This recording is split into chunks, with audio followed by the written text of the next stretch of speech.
themes we've just heard about already, so I won't go into them in detail. And I think Andy in his opening statements kind of captured many of the themes we did talk about. So he listed changing cultures, managing expectations, evolutionary rather than revolutionary approach, a time scale that may take decades rather than years. These were some of the elements which we then explored in more detail. I think the emphasis on a long time scale perhaps took one or two of us by surprise at first, but I think over the course of the discussion and the way it went, we probably came round to his way of thinking.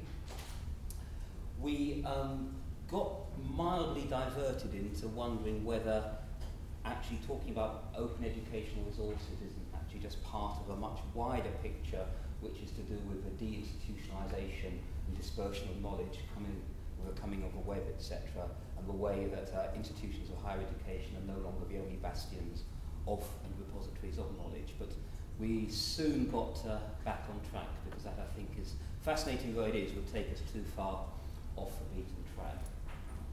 We did wonder whether we could draw a parallel with the history of VLEs and VLE adoption in looking at open educational resources, insofar as you can easily point to metrics about the widespread adoption of virtual learning environments and learning management systems. When you start to look under the skin a little more and try and identify really good and effective practice, that is perhaps thinner on the ground.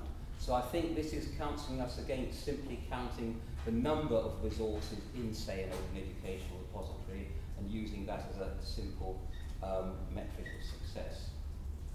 So much of the work then is around changing cultures and managing expectations.